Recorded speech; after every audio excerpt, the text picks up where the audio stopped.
This episode of The Dig is brought to you by our listeners who support us at patreon.com and by Verso Books, which has loads of great left-wing titles, perfect for Dig listeners like you. One that you might like is Tomorrow They Won't Dare to Murder Us, a novel by Joseph Andras, translated from the French by Simon Lazare. A young revolutionary plants a bomb in a factory on the outskirts of Algiers during the Algerian War. The bomb is timed to explode after work hours, so no one will be hurt. But the authorities have been watching. He is caught, the bomb is defused, and he is tortured, tried in a day, and sentenced to death by guillotine. By turns lyrical, meditative, and heart-stoppingly suspenseful, this debut novel by Joseph Andras, based on a true story, was a literary and political sensation in France. Tomorrow They Won't Dare to Murder Us by Joseph Andras. Out now from Verso Books.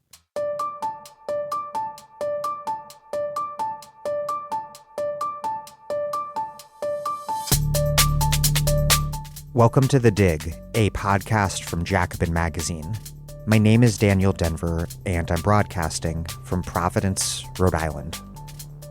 This is our second episode this week on Palestine. Please do check out the interview we posted earlier this week with teacher and BDS activist Aya Al-Ghazawi and journalist Issam Adwan, if you have not done so already. Today's episode is my interview with Palestinian scholars and analysts Noura Erakat and Tareq Baconi.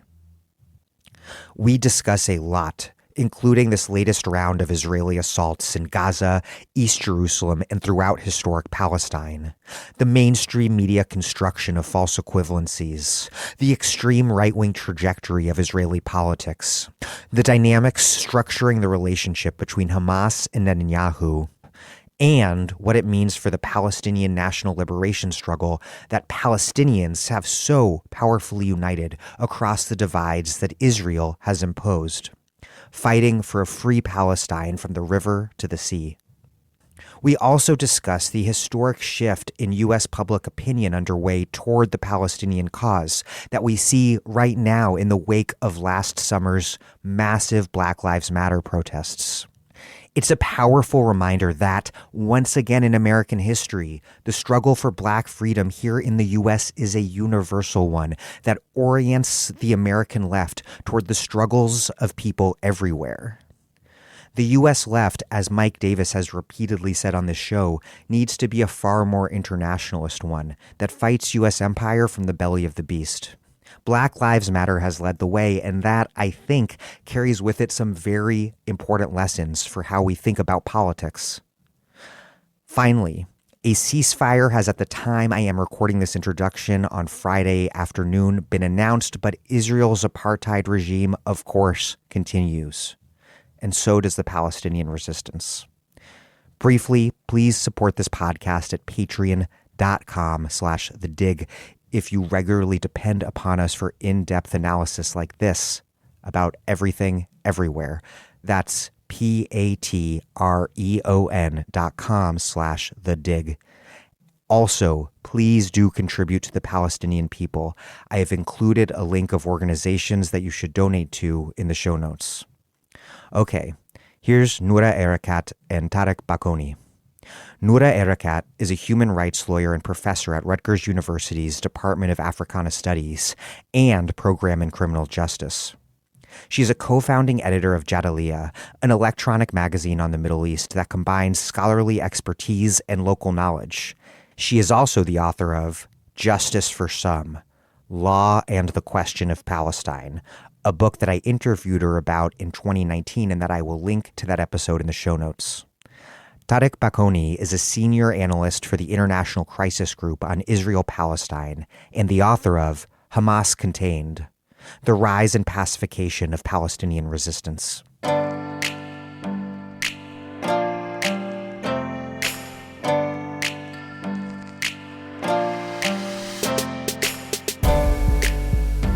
Noura Erakat and Tareq Baconi, welcome to The Dig. Thank you for having us, Daniel. Thanks for having us, Daniel. let's start off with where things stand as we speak on Wednesday. Noura, you recently told me that what's happening right now is truly unprecedented. What is happening right now across all of historic Palestine, and why, given the long history of Israeli brutality and Palestinian resistance, is what's happening right now so different? So let's just be clear. When I say unprecedented, I do not mean in Palestinian history. I mean in recent history, that the scale and scope of Israel's assault against all Palestinians across all Palestinian geographies in the besieged Gaza Strip, within Israel, in the West Bank, including East Jerusalem, as well as towards the diaspora population in this moment, that is unprecedented in recent history, as well as is the Palestinian resistance to it.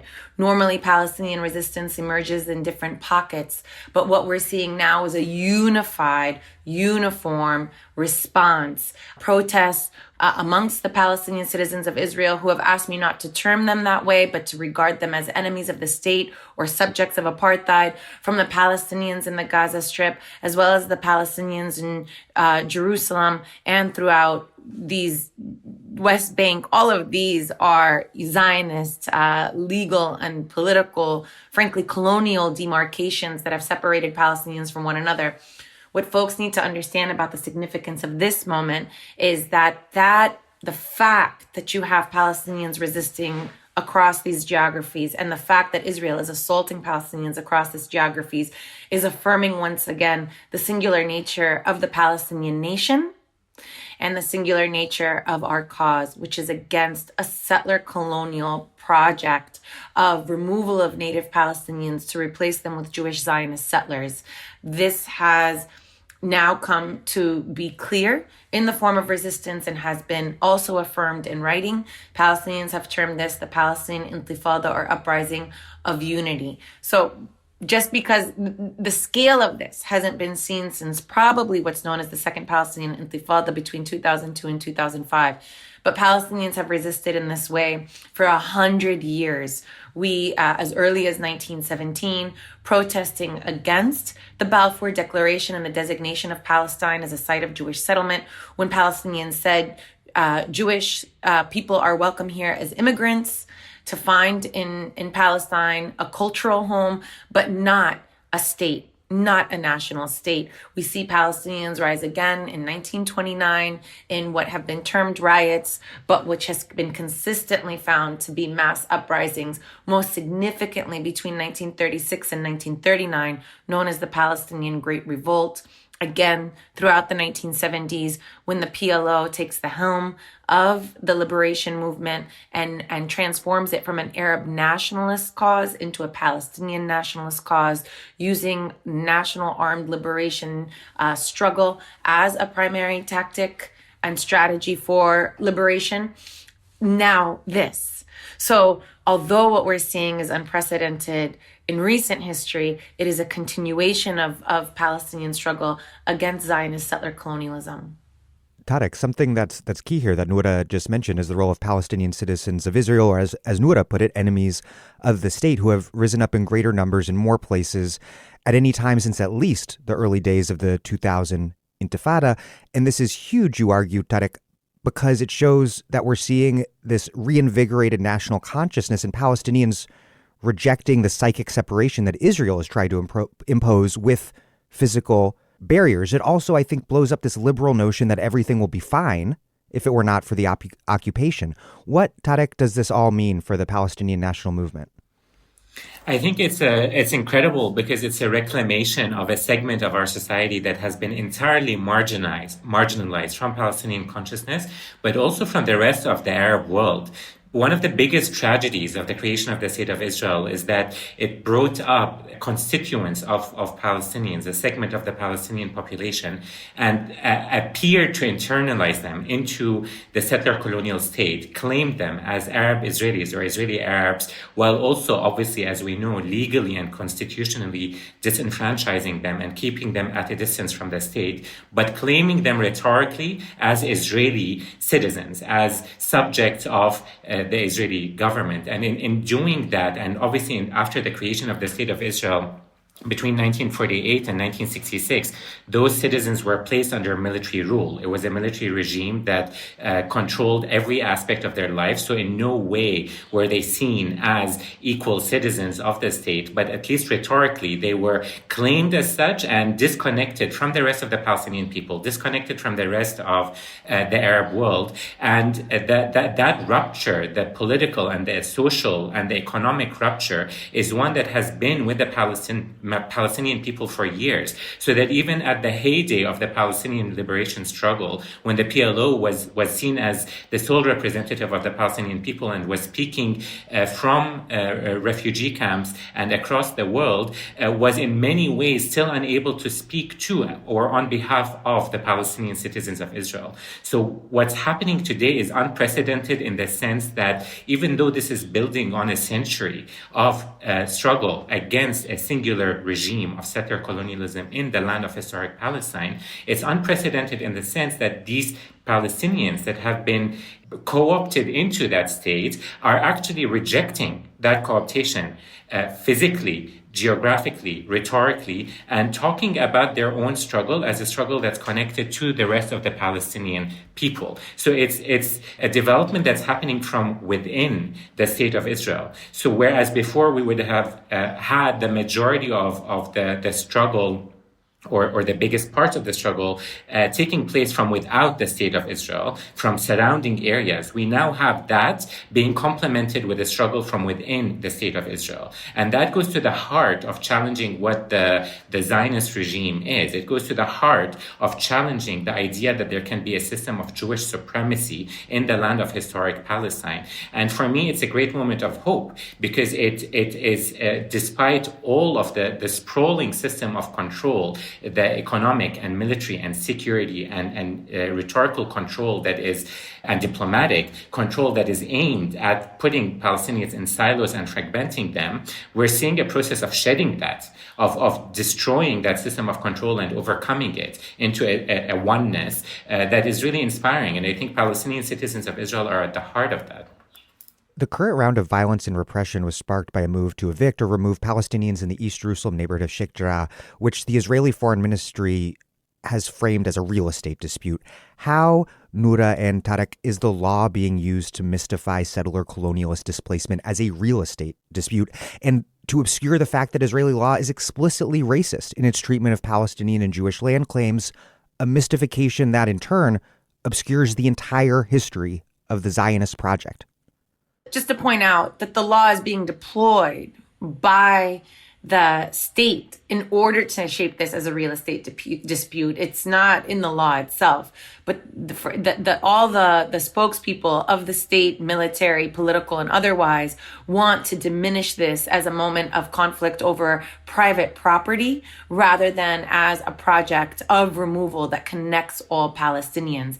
It helps to go back to the history of the Sheikh Jarrah neighborhood in particular, which was developed in 1956, an agreement between Jordan, which had authority over the West Bank during this time in the aftermath of the establishment of Israel, and the United Nations Relief Works Agency, which had some humanitarian protection for the Palestinian refugees. Sheikh Jarrah becomes the new home of displaced Palestinians who had become refugees from the newly established state. In 1982, Jewish Zionist settler groups attempted to take Sheikh Jarrah because it was part of an expanded Jerusalem.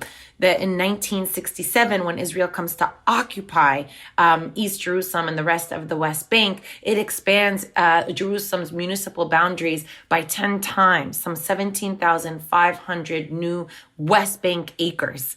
It's including within Jerusalem's jurisdiction with a specific intent in order to Judaize that entire territory. So everybody within this territory is going to be marked as targets for removal. That's why in 1982, when the Jewish Zionist settler groups sue within Israeli courts for Sheikh Jarrah, for the homes in Sheikh Jarrah, it was through a very deceptive, corrupt, an ethical representation by an Israeli lawyer on behalf of 17 families in Sheikh Jarrah, who entered them into an agreement whereby the Jewish Zionist settler groups owned the land, but the Palestinians were given permission to remain in their homes as a privilege until further notice. This is what we see then fomenting, beginning what now the state wants to refer as a real estate dispute, but is in fact collusion by the state through other means. When the Trump administration moves the embassy, U.S. embassy from Tel Aviv to Jerusalem, in that moment, Palestinians said clearly, this is not about losing a capital of an inchoate Palestinian state. This move is a violent message to Palestinians that you do not belong.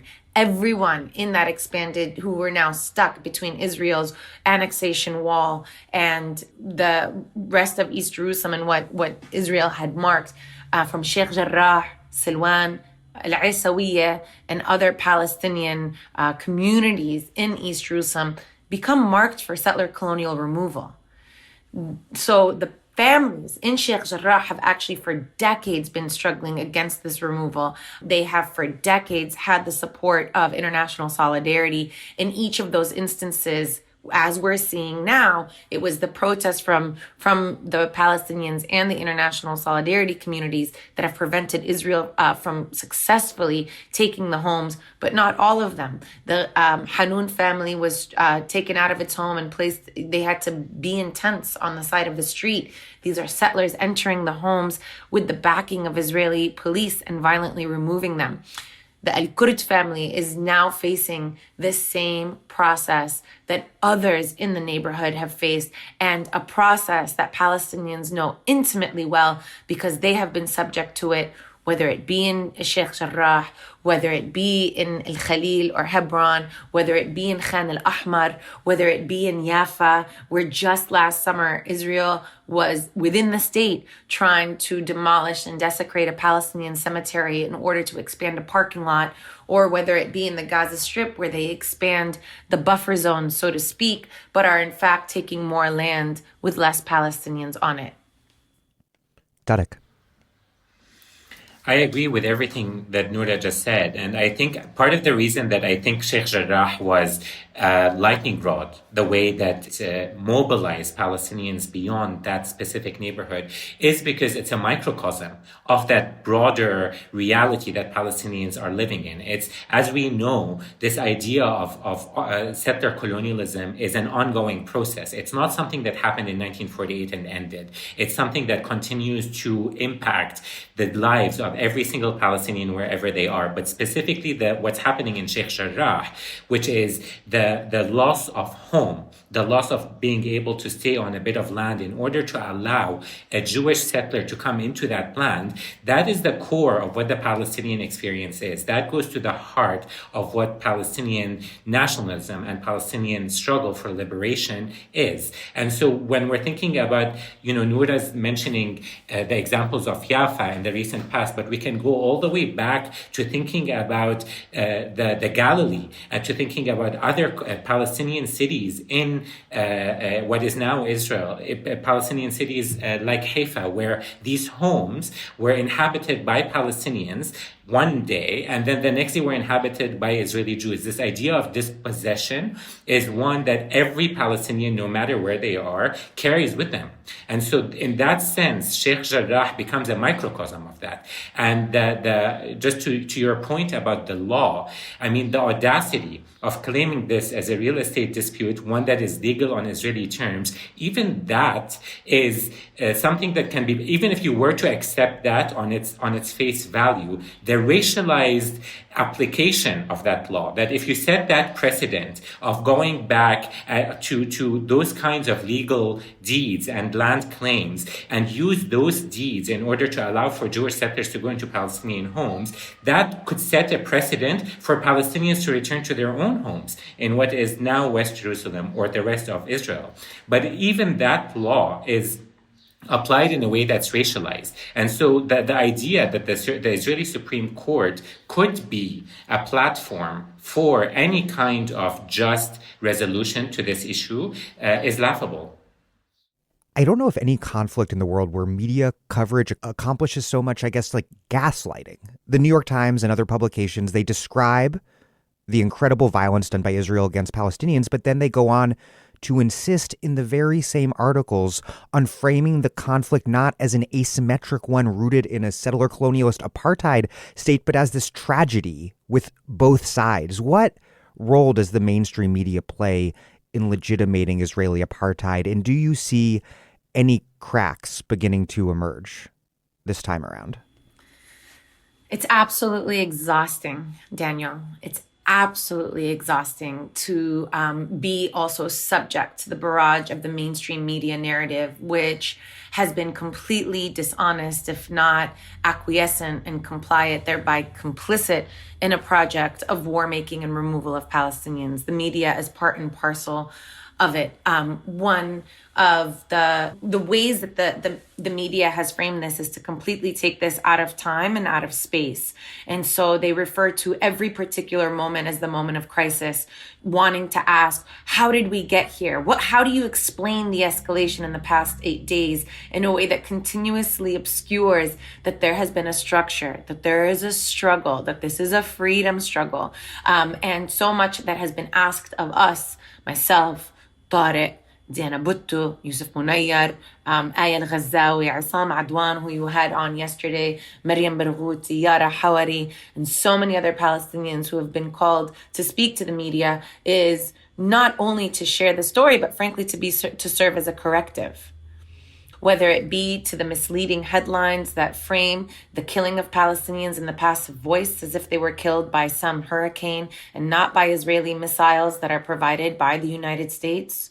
Whether it be to correct headlines that read Israel-Gaza conflict in order to play on a public imagination that's associated Gaza with Hamas and thereby a militant base rather than a home, neighborhoods for 2 million Palestinians, families, parks, schools, community centers, bookshops, clinics, right? All the things that express life. It's been incredibly exhausting to have to battle that kind of framing before we get to a discussion of, well, where did this all come from? So one of the things that I've noticed is that there has been a steady shift. And the largest part because of Palestinian resistance, but also because of solidarity, as well as social media and the ability to overcome and transcend, these media conglomerates who otherwise are obscuring this framework. And I've seen a shift that where, we were talking about this earlier, I'm so used to getting on television to basically be subject to a hostile interview, right? Where I've trained myself to listen to a few key words, to not respond to the accusation and instead be able to intervene with some information to, hopefully millions of people watching.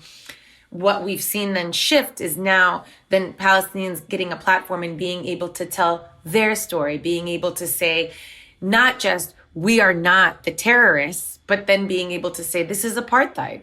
This is settler colonialism. And now again, a new shift of what I'm seeing is pointing out and highlighting as an epistemic matter. Why did the media frame it in this way? Why has it been obscuring this? And now this gets to a much deeper question about, let's be honest, the media has been invested in protecting Israel as well in order to avoid a conversation about an agreement between Western civilization of how to atone for anti-Jewish violence. And in that moment, rather than dealing with the white supremacy that is the root cause of anti-Semitism in an Enlightenment Europe, so to speak, they then pivot the entire question of anti-Semitism to whether or not Israel can be sustained as an apartheid reality in the Middle East, as a wedge between the African and Asian continents against the will of the people, and then frames that the greatest threat to Jewish people is now Muslim marauders hell-bent on violence and Jew hating rather than, and what that does is avoids the entire conversation about white supremacist violence that has produced this and obscures the conversation that rather than combating that violence, Zionism has internalized it. and reproduced it, and is both subjecting Palestinians to removal and erasure, but also subjecting its non-European descendant Jews to a structure of racism as well. I think we're seeing the same thing in U.S. politics as we are in the media, perhaps, that while, of course, politicians, so many are still reciting the same old talking points, condemning Hamas and defending Israel's, quote, right to defend itself, we're also seeing, I think, more outspoken support for Palestinian freedom than ever before in American politics, including multiple members of the Squad, led, of course, by Rashida Tlaib, naming Israel as an apartheid state. And polls show that Democratic voters are moving rapidly to support Palestine, younger Jews in the U.S. increasingly alienated from Israel, and even staunchly pro-Israel Democrats in Congress are crossing AIPAC and expressing some criticism right now, however pathetically tepid. But still, obviously Biden is still committed to supporting Bibi and Israel no matter what it does, it seems. But do you two think that these shifts offer some hope? I do. I do think that they offer some hope. I mean, I'd want to go back a bit to the points that Noura was making about the media shifting as well. I think one of the fundamental things that is happening is that, and we're talking here specifically, I'm talking, Western media, predominantly English language media. There's been a shift in the sense that the Israeli narrative, the Zionist narrative, was one that was embraced, I think, historically by the media, uncritically, in a way that took it at face value and internalized and reproduced the Orientalist gaze. So looking at the Palestinians very much as a subject of Western civilization and as not necessarily as people who deserve political rights, but as religious minorities or as nomadic people or as, humanitarian social phenomena, but not necessarily as people who had political rights. That is what is now being challenged. The idea that you can dehumanize Palestinians to the level that they become passive subjects, if they appear at all, or they become terrorists or the subjects of humanitarian intervention, or any of the tropes that could be used to shed Palestinians of their livelihoods and of their humanities. Those become part and parcel of the media narrative. And what we're seeing is that there are cracks appearing in that. And I just want to sort of mention some examples. I mean, all the examples that Noura gave were spot on. But we need to also think about, when Palestinians are invited into these spaces, they're often invited as witnesses of their struggle, as witnesses of their tragedies, not as analysts, not as people who are able to come in with expertise to talk about what's happening, because their analysis has to be subjected to what the West thinks is the right way of viewing certain things. And that's already in a colonial prism. It's already in a prism of American imperialism. Unless you abide by that prism, you're seen as someone who is lesser than, or is working in a structure that is misunderstood or that needs to be fought against. Whereas the Israeli narrative, obviously, it's a colonial Western narrative. It fits into that narrative. So Palestinians have always been fighting an uphill battle to be included in the media as agents, as the people who are analyzing their struggle and talking about their struggle, not as passive witnesses to what's being inflicted on them. And I think when I think about the media landscape over the past 5 or 10 years, I think there are huge shifts that are happening, which is the result of Palestinian mobilization and solidarity with allies who are working to change that landscape. But specifically over the past 2 or 3 years, Black Lives Matter was instrumental in the shift that we see now, because they were able to show that kind of structural discrimination and structural violence that's present in the media, the blind spots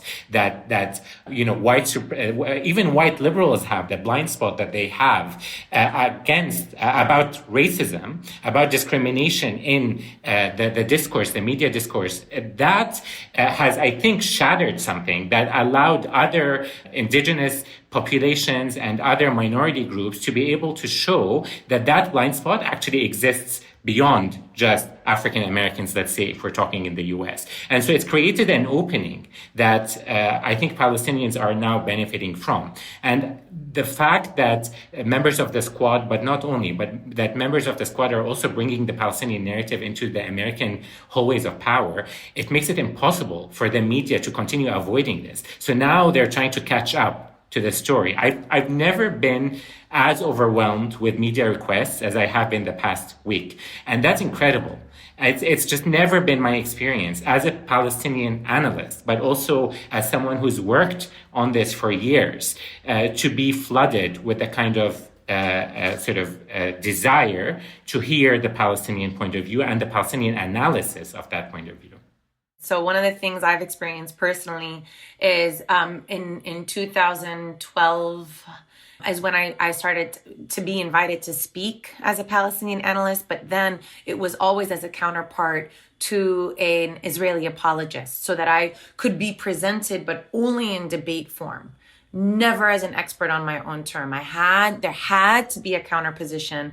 And I think it was, the media's fear. Later, and now as I'm invited, I have to say that even though they can run my bio, so often I see the media placing my bio as human rights attorney and making clear at the beginning of the program, here is Noura, who is very critical of Israel, speaking for the Palestinians. They have to make it clear that I'm an advocate, that I have bias, right? That I have a certain moral compass that's guiding me, and notwithstanding, they still aren't framing me as the analyst or as the professor or as the author, right? That can speak about the canon as well as about, what's at stake here. And so even though I do see this shift, I still see media tepid, and tepid for good reason.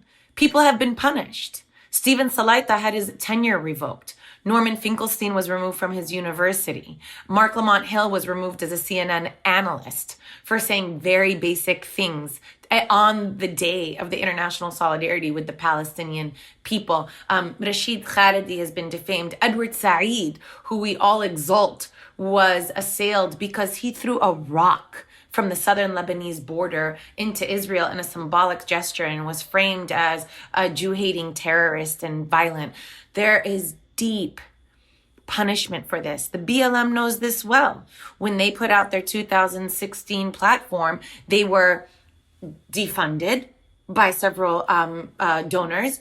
Their events were canceled by certain spaces that didn't want to host their events anymore. And they doubled down and said, we will not be told how to frame our liberation.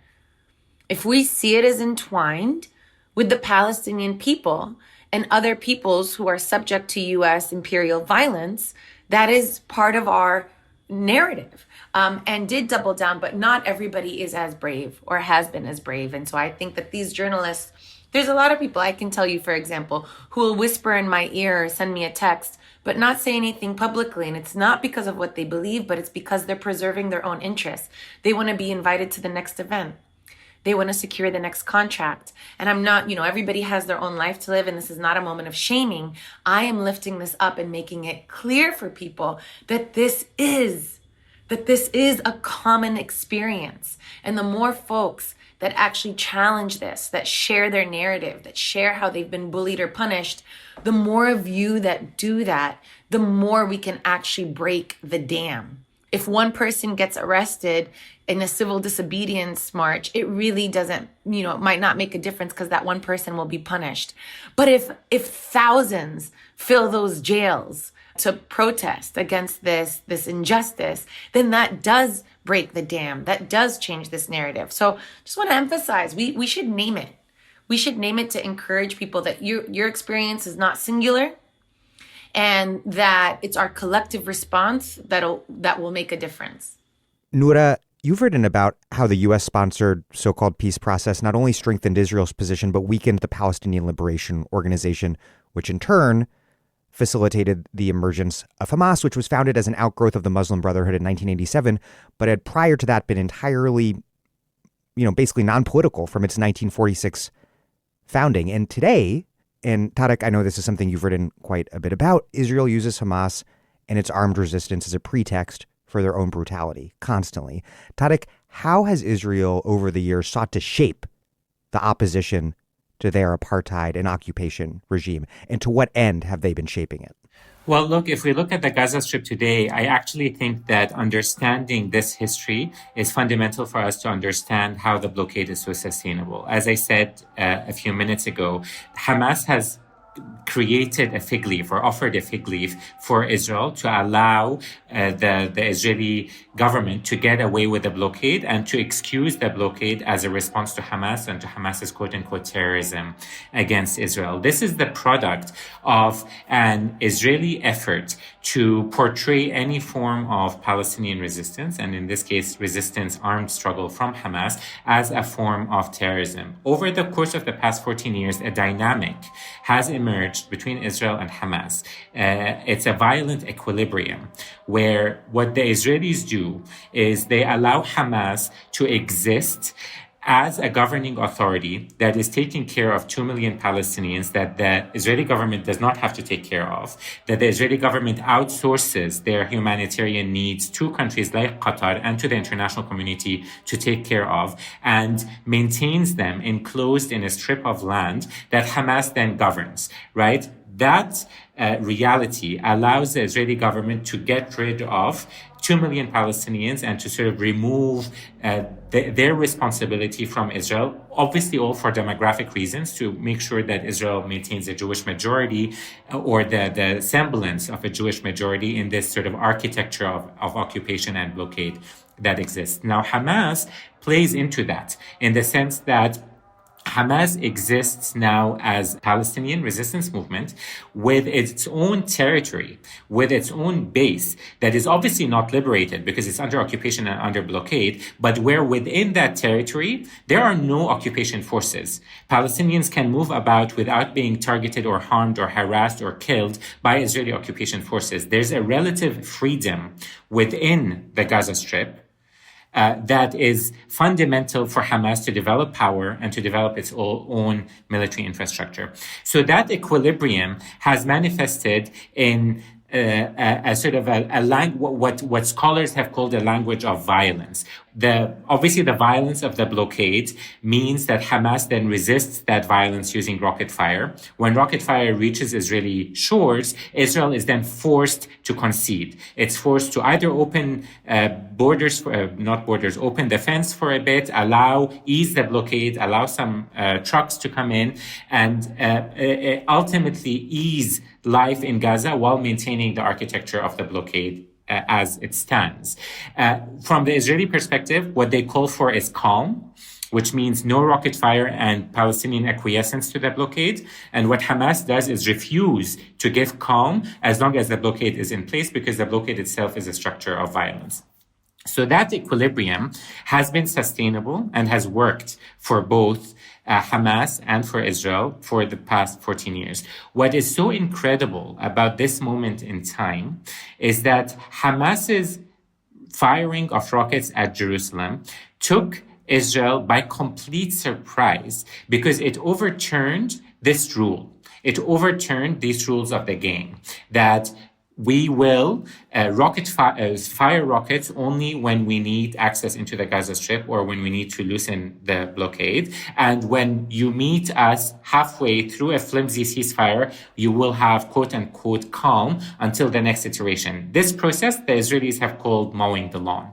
Right? What has happened now is Israel refusing this game and saying, actually, we're not going to be limited to the Gaza Strip. We're going to be limited to defending Palestinians everywhere, specifically in Jerusalem, specifically in Al-Aqsa. This is an overturning of an equilibrium that has taken root over the past 14 years. And I think it's transformational in terms of how also Israel is looking at the Gaza Strip.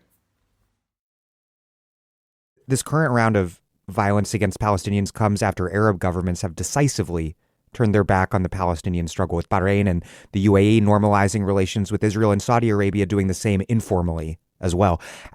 How did this shift come about, and what does it mean that Arab autocrats across the region no longer even bother paying lip service to the Palestinian struggle? Yeah, I think one of the things that we made clear as we saw what, are known as these normalization deals of normalizing relationships with Israel is that, for many of us who have been watching this wasn't about normalizing relationships as much as it was about entrenching authoritarian regimes that were backed by the United States, that are able to sustain their oppression through coercive force against their own populations.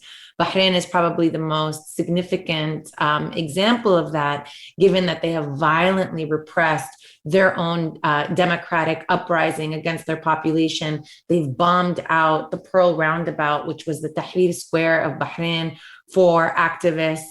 They have incarcerated dissidents. They have incarcerated their activists.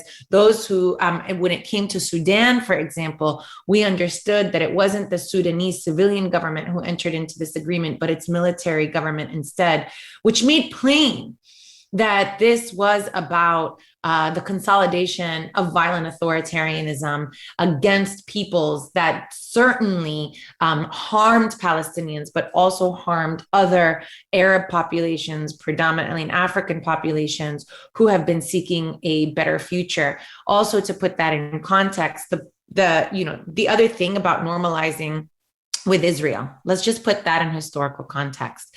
Ever since the establishment of Security Council 242, which established a quid pro quo framework of land for peace in a very unjust way. 242 is a violent tool of oppression and dispossession in that it affirms, one, it forgives Israel of its aggression in 1967. It was never defensive force. It was an aggressive use of force. And so all the land that it occupied should have been returned to their rightful inhabitants without precondition, number one. But number two, 242 then enshrines Palestinian juridical erasure, as it refers to them as a humanitarian cause and a just solution for refugees, without establishing that they too shall be sovereigns. Number three, it frames that Israel will be a permanent fixture in the Middle East, and to ensure that they'll hold on to Arab territories as ransom to be returned in exchange for permanent peace. Now, this was passed unanimously at the Security Council, notwithstanding this tremendous violence. But even in the aftermath, what that land for peace framework should have ensured is that the land would be returned to its rightful owners in exchange for permanent peace with Israel, and as other Arab nations who had more leverage, because Israel, with the support of Henry Kissinger, refused to recognize that Palestinians can negotiate at all for their lands. And this becomes even more clear after 1973. But what the Arab regimes who have had leverage, and especially Egypt, because of they're the largest Arab country, the largest military, they had the largest territory, the Sinai Peninsula occupied, is that they should have negotiated and insisted on Palestinian participation, should have insisted on an enduring concession for Palestinians. But when it entered into the 1979 Camp David peace accords with Israel, it exacted nothing. It exacted nothing in exchange beyond the return of the Sinai Peninsula on behalf of the Palestinians. This was seen as a tremendous affront and led the Arab world to condemn Egypt, and specifically Anwar al-Sadat in that moment. Jordan becomes the second in 1994 when it enters into a normalization agreement and a peace treaty. But in Jordan's case, it was also conceding that this was not its jurisdiction, that this was the West Bank and Gaza were to be negotiated by Palestinians. And then what we see now is a ripple effect of all of these authoritarian regimes entering into these agreements, again, without exacting a single enduring concession. At the very, very least, none of them have demanded that the siege be lifted. They have given us this false narrative that what they gave us was forcing Israel to retract from its de jure annexation of the Jordan Valley. But the Jordan Valley is already de facto annexed. So they, in effect, have done nothing. They have done nothing. And what the Biden administration has done, because this is in effect a reshuffling of a geopolitical terrain within the Middle East that now aligns Israel with several Arab governments and regimes, that fractures a divide that was once Israeli Arab and now becomes U.S. sphere of influence versus an opposition to the U.S.'s continuing penetration in the Middle East. And the Biden administration has basically picked up and continued to play with the cards on the table that Trump has set.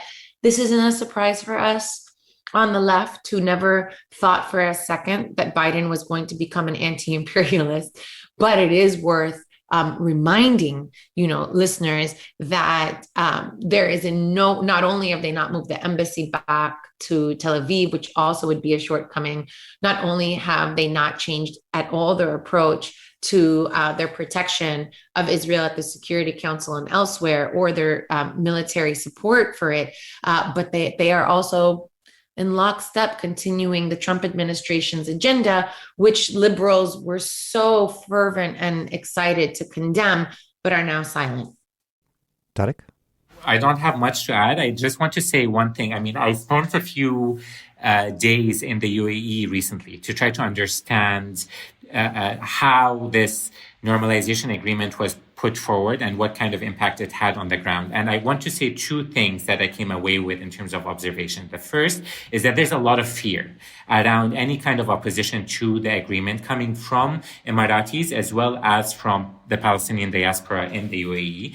And that's not to say that there aren't people in the Emirates who are supportive of this deal and who are sort of pushing for normalization. I'll come to that point in a second. But that is to say that this deal is very much a top-down deal. It is one that is possible because an authoritarian government is putting it forward with little regard for where the people are and what the people desire in terms of the foreign policy of that government.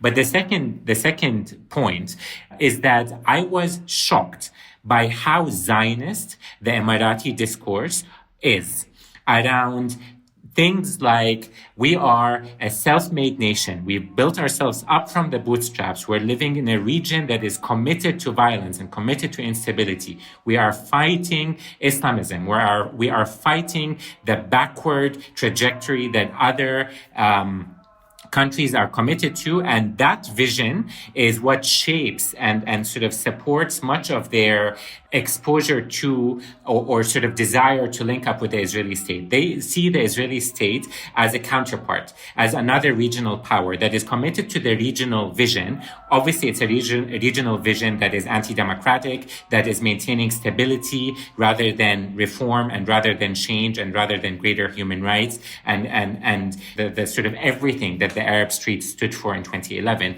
That's a vision that's bringing the UAE, that's bringing Bahrain, that's bringing other countries in collaboration with Israel. And it's a vision that is regional. So they see the Biden administration or the U.S. generally as no longer a trusted ally that can maybe support these regimes if the Arab Street mobilizes. And so they're looking for other allies in the region, allies that would equally be threatened by any kind of popular democratic mobilization in the region. It's through that lens that we need to understand the normalization agreements. They are shared military, economic, diplomatic agreements in which the Palestinian people are collateral damage, but so are all the other communities in the region that are mobilizing for greater change or more democratic change in the region. I think it's been very interesting over the past 2 days seeing what's happening in the Emirates and in the in Bahraini media channels, in which we're seeing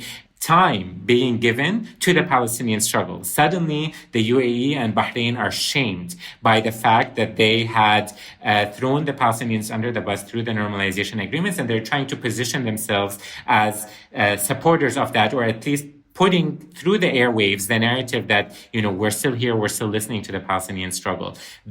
What has happened on the ground in Palestine today shows how shallow the normalization agreements are and how brittle they are, because they are based fundamentally on the idea that Palestinians have been defeated and that they can be swept aside and acquiesce to their defeat. And all we're seeing is a complete renunciation of that.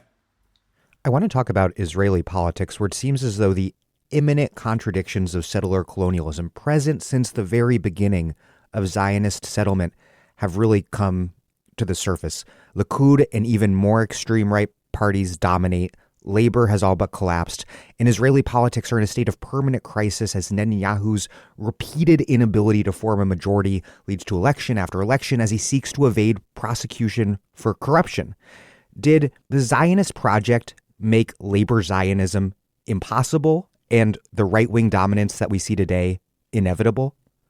I mean, I think it's very difficult to sort of think about, what might have been, but I would err on the line of saying that this was in some ways the natural culmination of what the Zionist project is in Palestine.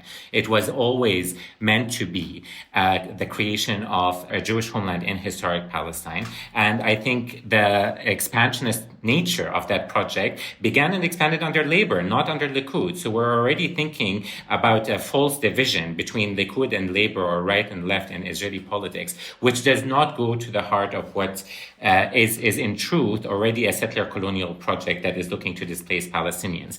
Now, the reason why I say it's difficult to say what could have been is because there was a moment in time when the Palestinian leadership, wrongly in my opinion, acquiesced to partition and legitimated a project of settler colonialism on the majority, 7-8% of their homeland. And in doing so, created an opportunity where there might have been partition, and there might have been a continuation of a process where Palestinian citizens of Israel do, in fourth or fifth or sixth generations, think of themselves exclusively as Arab Israelis, and where Palestinians become restricted to 22% of their land, and that partition exists. And that could have been the product of a peacemaking industry committed to making the survival of a settler colonial state in the land of historic Palestine viable. But make no mistake, that outcome would have already been a legitimation of something that was deeply, deeply problematic, a structure of violence that would have already disenfranchised millions of Palestinians from their rights. Now, it could have happened. And there's a million ways that we could have argued about the historical projection of how Zionism unfolded in the land of historic Palestine. But we are at a moment now where the arrogance and the greed of the Israeli political establishment, which is fed by an international carte blanche that allows them to maintain a structure of expansion and colonization with impunity, that overreach, that greed has allowed the Israeli political system to think that they could move forward and get away with it. And I think what we're witnessing now is a backlash of that moment. Part of the reason that I think the current moment in time is so inspiring is because it sort of goes to the heart of rejecting not just the expansion. It's not just rejecting the settlements. It's not just rejecting the blockade. It's going back to the roots of the Palestinian struggle and rejecting the fundamentals of what the Israeli state is today. And I think in doing that, it's going back to this idea that, partition may have been a pragmatic, quote unquote, compromise that the Palestinian leadership may have been cornered into. Even the Palestinian leadership today might still think that that's the only, quote unquote, feasible way to go forward. The truth of the matter is that would have been a compromise that is too high for the Palestinian people. And now I think Palestinians are reclaiming their agency and rejecting all forms of compromise. They're rejecting all forms of partition because actually the issue isn't what labor Zionists could have given us if they hadn't gone into settlements. The issue is that there was Jewish settlement, Zionist settlement in the land of historic Palestine. So the issue is rooted in 48, not in 67. And so, regardless of what the political differences are within the Israeli political system, there is a fundamental issue that needs to be addressed. And that, I think, is what we're seeing specifically in the Palestinian citizens of Israel rising up today. Noura, what do you make of this trajectory of Israeli politics just towards new right-wing extremes, and the fact that the fundamental contradictions of Israeli Zionist politics and society seem increasingly impossible to reconcile? So I would add a couple of things only. and just affirm that I think it's fantasy for people to believe that there is a significant distinction between Labor and Likud. It was a Labor government that actually initiated the settlement enterprise in the West Bank. It was the later Labor government that oversaw the settlement expansion within the newly established state of Israel. It was the Labor government that established the first 350 settlements, that oversaw the martial law regime against the Palestinians who remained, who adopted all of the British Empire's emergency rule and placed them discriminatorily on Palestinians in order to continue a process of removal and implantation of Jewish Zionist settlers.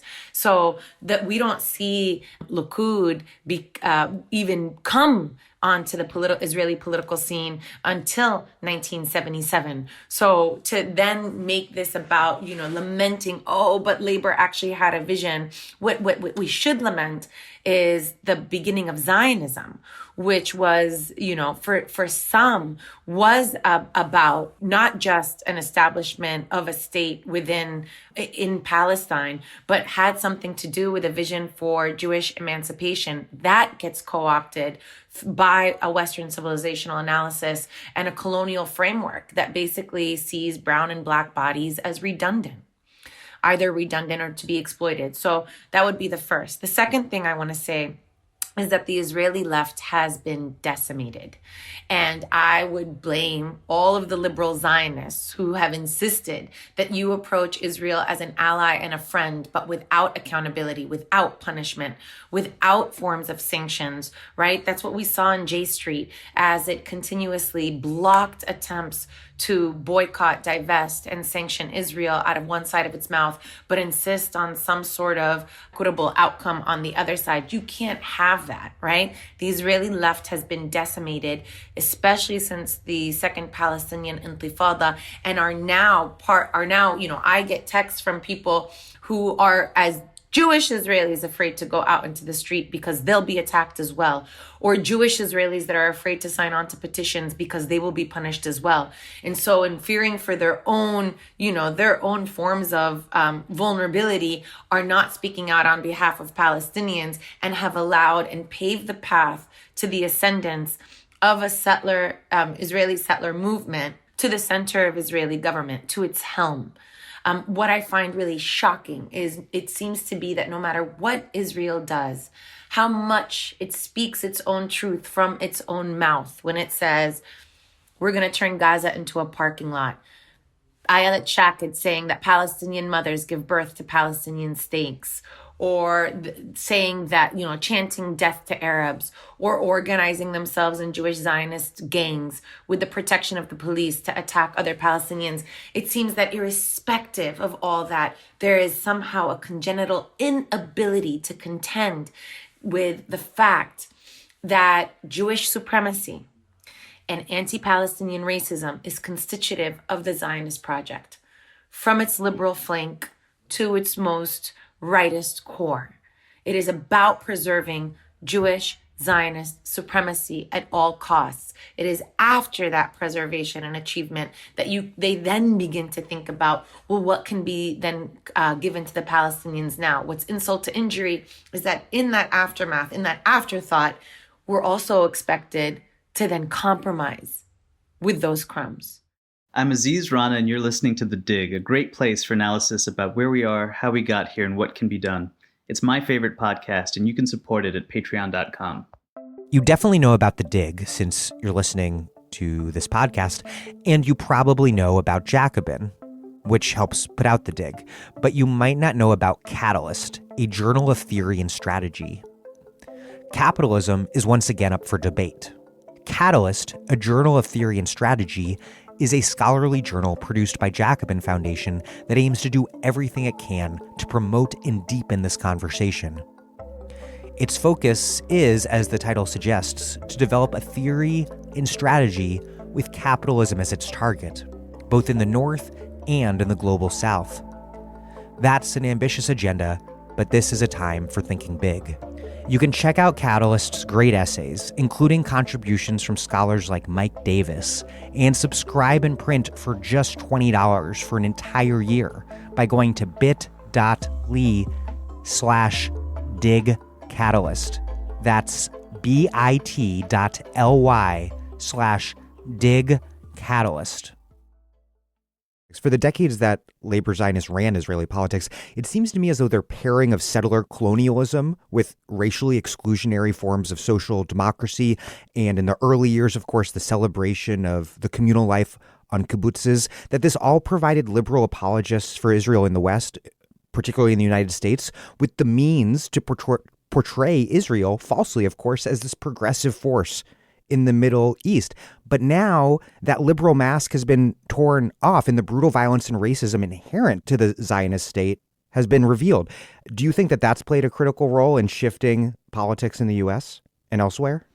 Look, I think, yes, I do think that it has played a role, but I want to emphasize here that we shouldn't over-exaggerate what this moment has done. There have been instances in the past, in the history of the Palestinian struggle for liberation, where liberals in America, especially liberal Zionists, are horrified by what Israel is doing and by the images that are shown on their TV screens and are shown on their headlines.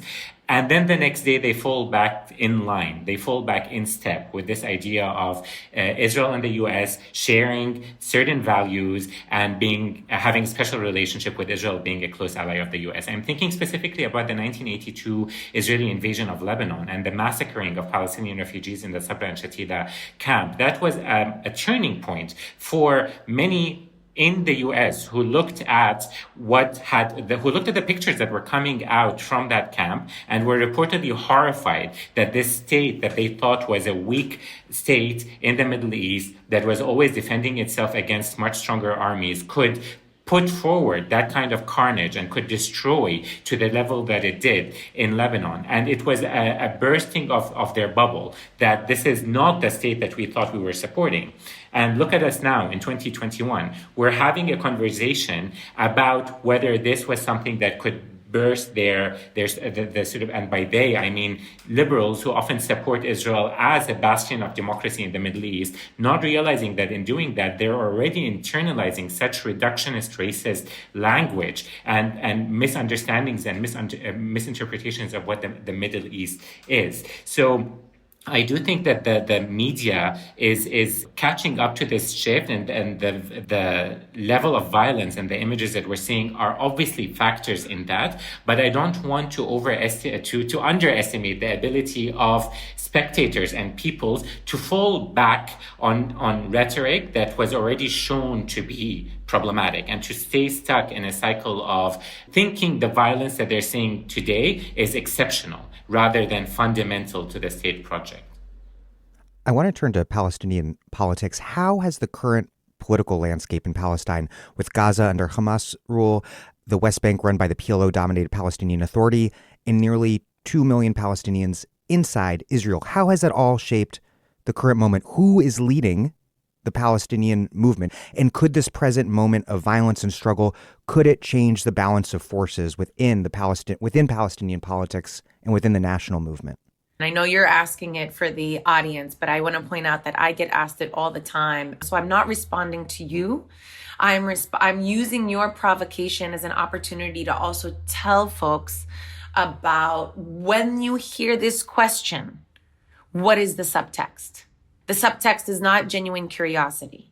The subtext is either to deflect another reason why they can't support Palestinians in the worst case scenario, or in the best case scenario, to express some sort of ignorance over the fact that Palestinian leaders have been targeted, imprisoned, detained, deported, assassinated, and unable to develop a leadership. So that's just on the big question. In regards to Palestinian politics themselves, Palestinians for a very long time have been struggling against their own leadership, which has been unaccountable, unrepresentative, and absolutely inept, for especially since, I would say, the Hamas won the parliamentary elections in 2006, for example. The Fatah-dominated Palestinian Authority has spent more time and effort to defame Hamas and to try to politically overcome them for authority than it has spent energy in resisting Israeli apartheid and settler colonialism. That is a tragedy. They have recently been part of the collusion, have participated and colluded in Israel's siege of Gaza in order to exact political support from the Palestinian base so that they abandon Hamas and support Fatah. They have used their platforms at the United Nations in order to attack advocates who have spoken on the siege of Gaza and the PA's complicity rather than supporting those voices in order to end the siege. They have become a completely, I think, especially the Fatah-dominated Palestinian Authority, lacked vision, lacked courage, lacked direction. They have been stuck, thought it was talking about Oslo and partition. One thing I want to highlight is that a significant number of Palestinians supported partition in 1988. It was part of, rewriting the Palestinian Declaration of Independence. It was a broad-based support in what Walid Khalidi described as the most revolutionary shift in Palestinian thinking. That was not the betrayal. The betrayal was Oslo, which entered Palestinians not into a framework of partition, but into a framework of autonomy, where we would never even get the state, but at most be getting and gifted what are Bantustans or reservations. Since then, the Palestinian leadership has been acquiescent and thought that if for 20 years Palestinians couldn't get home through resistance, perhaps they can get home through acquiescence. And so under the leadership of Mahmoud Abbas, the Palestinians have done everything that the U.S. and Israeli governments have asked for. They have colluded in arresting Palestinians to protect Israel. They have subjugated themselves to unequal colonial economic frameworks. They have not resisted and brought Israel to account at the United Nations, as we saw during the first 2008-2009 large-scale onslaught when they revoked the Goldstone report from the Human Rights Council. And what have they gotten in return? More settlement, more Bantustans. They got the Trump's deal of the century, which was basically an apartheid framework made permanent. And so the Palestinian landscape is quite dismal, and yet nonetheless, look at what's happening. Look at how the story is reverberating and the sea change we're witnessing. And that's because it's a Palestinian movement that continues to rise up despite the odds against them and despite an inept leadership that is not supporting them. And yesterday called for a large Palestinian general strike without even a central organizing political party. That is the strength of the Palestinian liberation struggle. Tareq, do you see the balance of power, leadership, direction of the movement changing? You've written about the rise of the rights-based movement for Palestinian liberation across historic Palestine in response to the just total failure that Noura was just talking about of the Oslo two states framework, which has shunted the Palestinian Authority into managing disconnected West Bank Bantustans in coordination with Israel, marginalized Hamas in Gaza, and sidelined the struggle of Palestinians within Israel. What is this rights-based movement? What's its proposed model, and how is their critique faring, especially right now in the midst of this current moment? How is it faring in the face of established Palestinian leadership? First of all, I want to say that if we look at the history of the Palestinian struggle for liberation from its earliest days, even before the creation of the State of Israel, we have a long and very proud history of the Palestinian street calling inept leaders to shame. We have a very long history of Palestinian elites selling the Palestinian cause for pittance and getting called out by revolts and revolutions that go on for years and years. Because ultimately, this is where the democratic claim of what Palestine is and what Palestinianness is and what our Palestinian struggle is all about ultimately is in the street. And I think what we're seeing today is the 21st century reiteration of that, of the Palestinian street saying, actually, you know what, the Palestinian Authority, Hamas, they have become two factions that are engaged in a zero-sum game, that put their own factional interests ahead of the interests of the Palestinian people. For whatever reason, they've acquiesced to partition, they've acquiesced to Oslo, they've been acquiescent to fitting into political structures that are not serving the Palestinian people as a whole. And the intifada that we're seeing now is a shaking off of that, is a refusal to have the Palestinian cause be limited and reduced to these political factions and to the power structures that have been created by design specifically to limit Palestinian liberation rather than to allow for it. Now, in that sense, I think that's the biggest upheaval that we're seeing now. That's the biggest change that's happening on the Palestinian political structure, which is that the street is rising up to say those politicians, that even the PLO that has international diplomatic and legal power is not right now the representative of what the Palestinian people want and who they are. The street is. Now, that is a fundamental shakeup. But there's another change that happened over the course of the past week, and I think it's one that is very difficult to talk about, based on our conversation now about where the media is, but also fundamental to understand.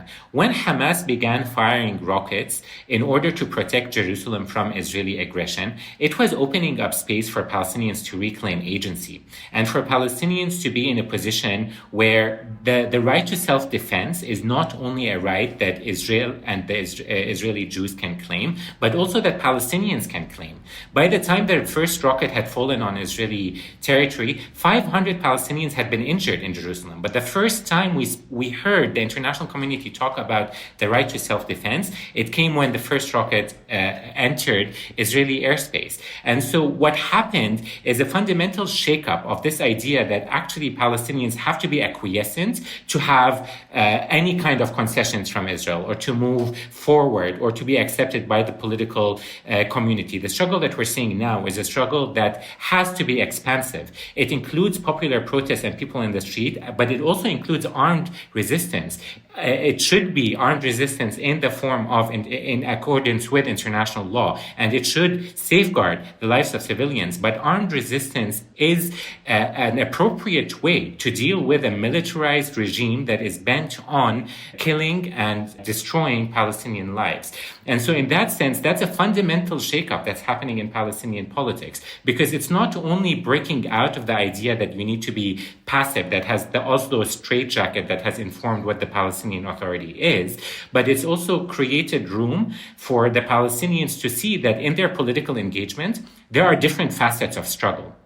There are legal struggles, and there are military struggles, and there are popular struggles, and there are economic struggles in the strikes and in the economic sanctions that are being called on. And all of those are different forms of struggle that are serving the same cause and that are moving us all in the same direction. And rather than sort of the divide and rule that had informed, the difference between the PA adopting diplomatic measures or Hamas adopting military means and people being restricted from even moving or protesting, we're seeing a shaking off of that. And we're seeing a sort of a more inclusive discourse that is making room for different forms of struggle against a single regime.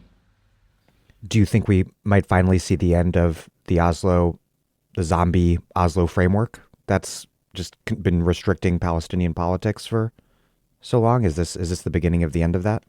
That's a really good question. I have been talking within my compas and my colleagues. Well, what is the next horizon? Because in 2014, during Israel's last onslaught of the Gaza Strip, which wasn't the third necessarily in 6.5 years, but the 22nd since Israel's withdrawal in 2000 and when it announced its withdrawal in 2004, then we produced a pedagogical project that wanted to rehabilitate Israel's wars on Gaza within a settler colonial framework that emphasized that warfare and siege were other forms, tactical forms of the settler colony in order to remove and replace and dispossess Palestinians.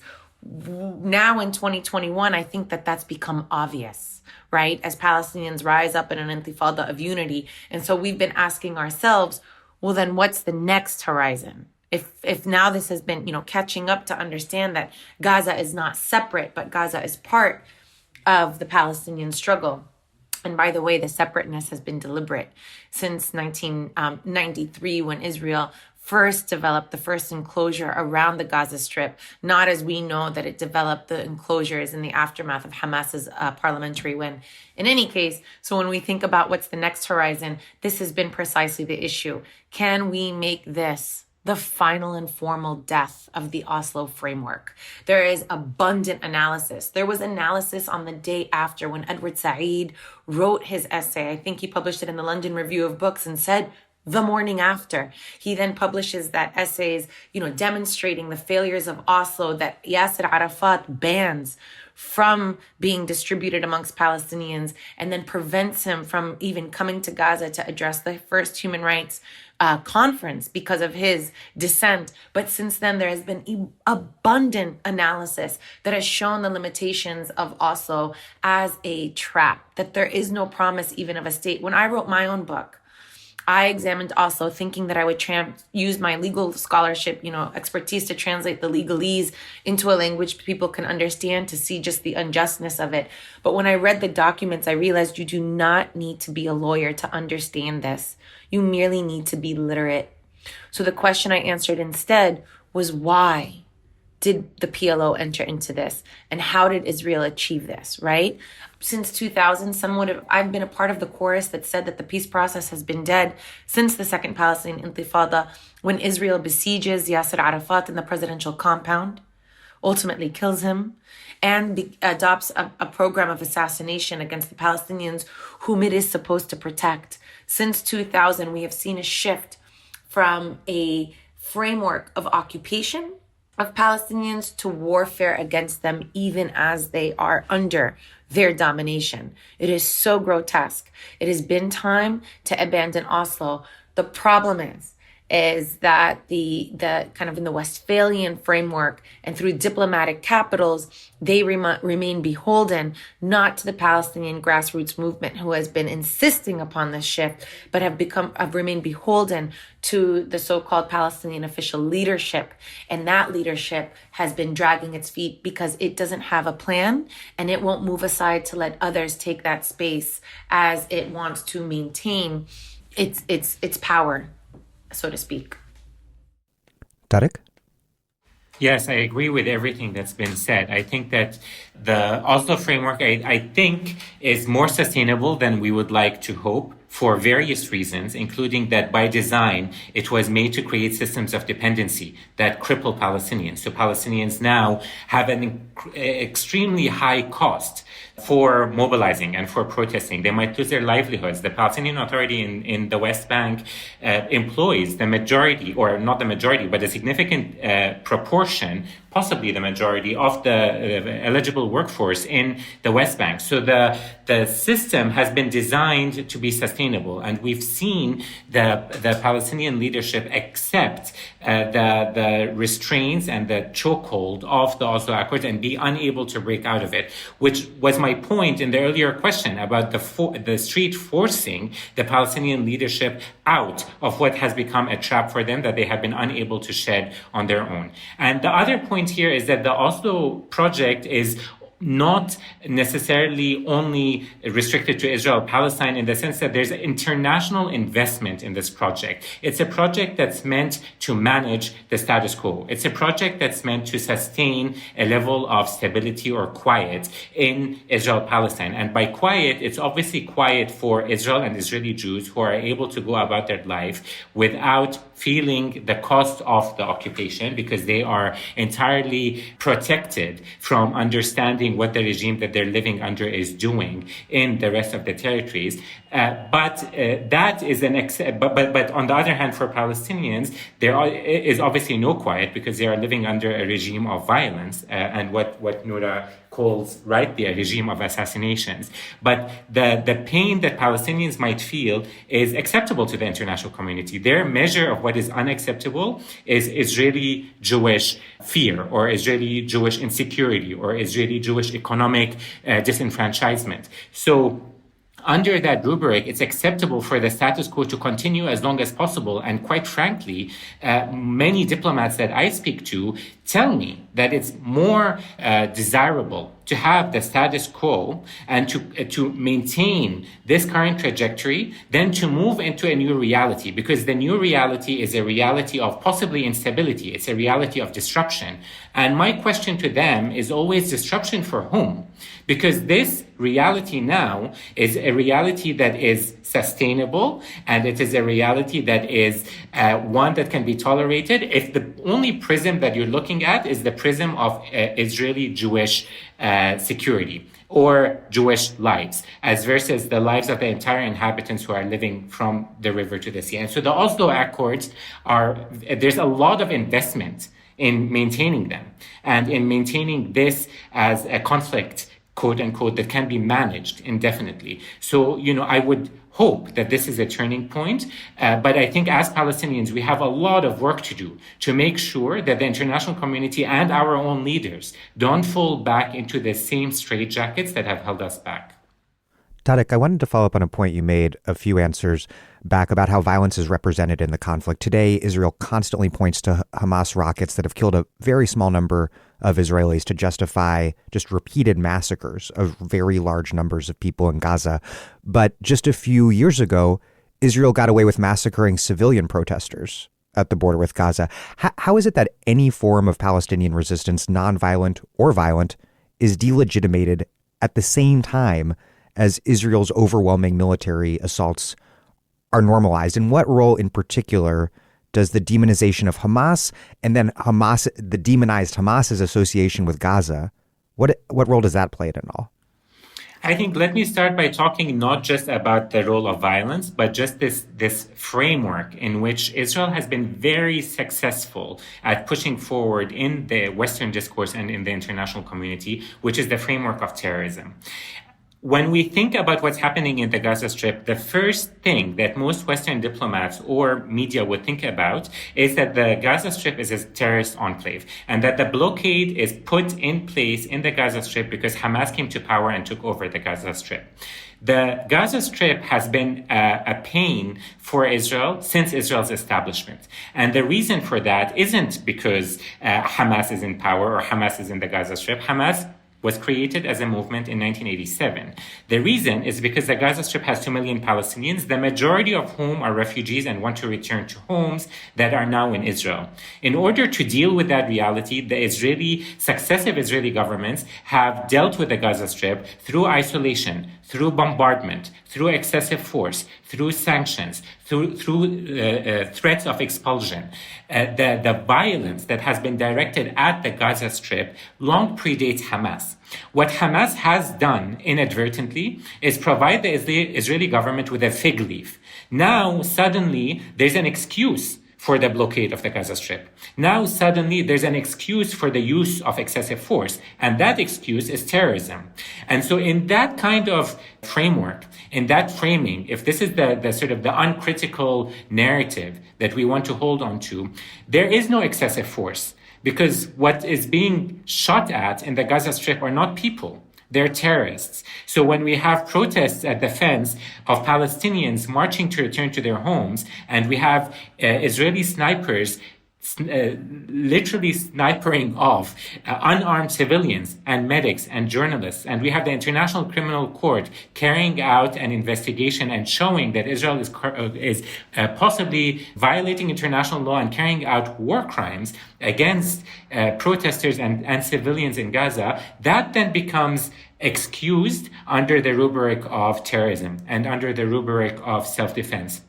What gets lost in that story is the fact that the framework itself, the structure itself of the blockade, of Israeli military rule, of the occupation, is itself far more violent and far more lethal and far more oppressive than any violence that has gone back into the Israeli territory or against Israeli civilians. Now, I say that while fully condoning, while fully rejecting any use of force against civilians. That is my own moral compass, and I do not think that civilians should be targeted. And in that sense, Hamas's indiscriminate rockets are, for me, beyond the pale. However, in thinking about the structure of the violence that we're talking about, there is no symmetry when we think about what the Palestinians are doing in terms of their armed struggle for liberation and what the Israelis are doing in terms of sustaining and recreating and reproducing a structure of violence that has lasted since the creation of the State of Israel, that is fully funded and fully protected diplomatically by members of the international community, first and foremost being the U.S. Noura. Again, everything Tareq said, and I'll add a couple things. Number one is to just, highlight again. I think your listeners are much more critical, Daniel, but I want to highlight a few things again for the listeners. Number one, all people who are under racial regimes, colonial domination, and alien invasion have the right to use force. This is sanctioned within a framework of international law that in 1977 was, captured in the first additional protocols, Article 1, subsection 4, in the heyday of Third World Revolt. Palestinians now, as they use force, seem to be out of time because they're one of the last outstanding agenda items on that Third World agenda, that anti-colonial agenda. So that's number one. Number two, Israel has been dominating and using violence against Palestinians well before Hamas was established in 1987. It occupies Gaza the first time in 1956 when it has to withdraw at the insistence of Dwight D. Eisenhower, who's concerned that Israeli, British, and French aggression in the Middle East can create a space for Soviet intervention. But they occupy again in 1967, pass a secret resolution that basically, wants to bring Gaza within its power grid because Zionism has an insatiable territorial appetite. Hamas isn't established until 1987, doesn't launch its first rocket until 2001 in response to the advent of Israel's assassination policy of Palestinians who are already under occupation. So anybody that is paying attention and then wants to look at the Hamas rockets as an equivalence, or somehow that there's this there's just warfare and that everybody needs to stop. One needs to pay attention that stop for whom? After that spectacular violence ends, the structural violence continues in the form of siege, in the form of apartheid, in the form of settler colonialism. And, it reminds me of Frantz Fanon's observation that liberals are only concerned when the natives begin to use it. And so for me, my message would be to those listeners who are so concerned with that violence. And if you want to forefront it and make it an equivalent, and, I thought it was right that to distinguish between the legitimate right to use force versus the indiscriminate use of force, which is frankly not because because Hamas is recklessly targeting, which it is, but they have crude weapons. They're under siege. They don't have access. So make that distinction at the very least. And the second thing that I would say is that if you were truly concerned about an end to violence, then you have to call for the demilitarization of Israel. You have to demand that it sign on to the Non-Proliferation Treaty. You have to demand that U.S.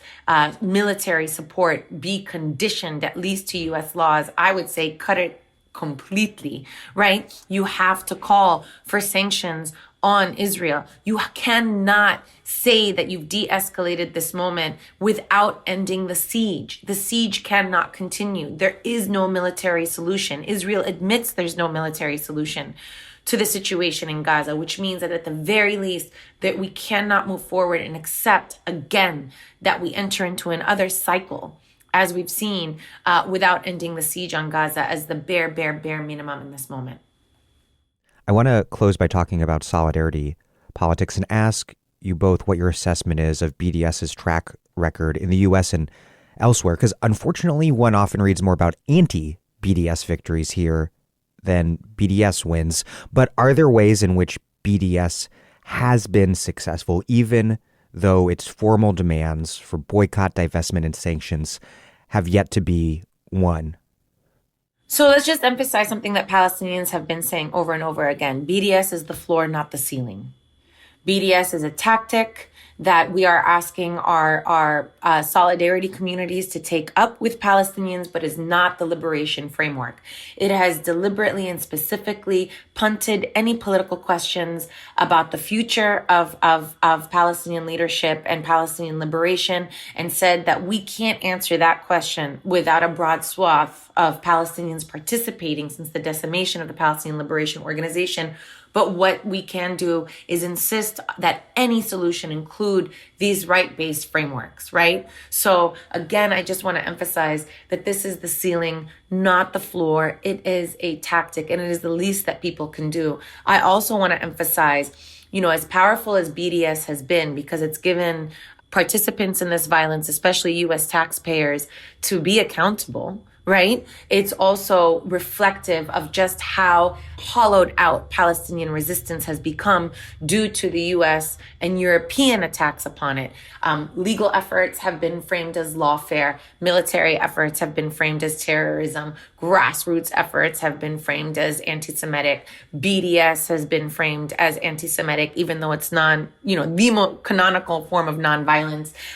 Marches on the side of Gaza have been framed by Israel as Hamas's new tactic. They have left Palestinians with almost no forms of legitimate resistance in Western eyes, right?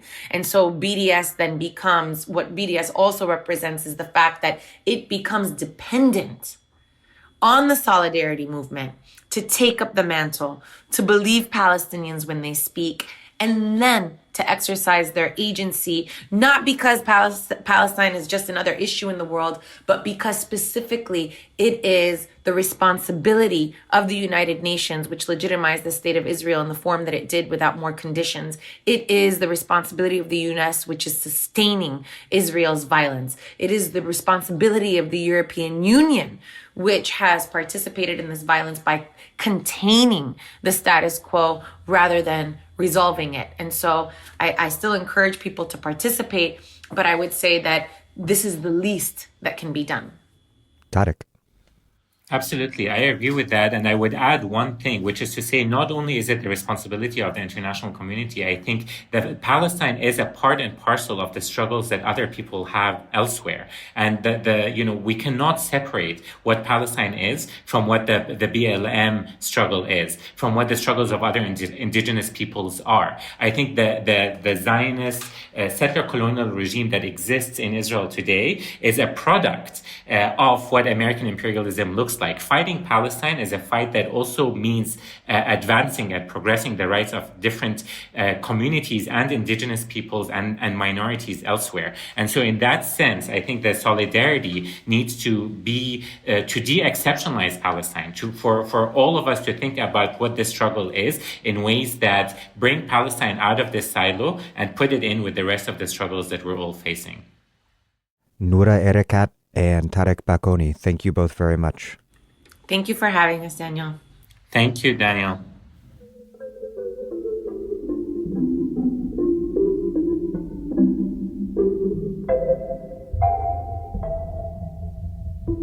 Noura Erakat is a human rights lawyer, professor at Rutgers University, co-founding editor of Jadaliyya, and the author of Justice for Some, Law and the Question of Palestine. Tareq Baconi is a senior analyst for the International Crisis Group on Israel-Palestine and the author of Hamas Contained, The Rise and Pacification of Palestinian Resistance. A special thanks to Chris Tonsing, who is the editor of the Middle East Research and Information Project, or MERIP, when I interned there 2 decades ago. Thank you, Chris, for helping me to prepare this interview.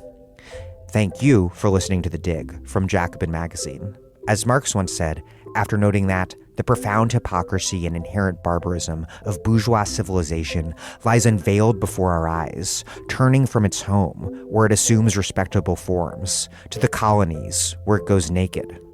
While other podcasts have only interpreted the world in various ways, our point is to change it. We are posting new episodes every week. The Dig was produced by Alex Lewis, music by Jeffrey Brodsky. Our communications coordinator is Izzy Olive. Our senior advisor is Thea Riofrancos. Check out our vast archives at thedigradio.com. Follow us on Twitter at The Dig Radio, same on Facebook, and please find us wherever you get podcasts and subscribe. If it's on iTunes or whatever sort of platform, please also leave us a nice review.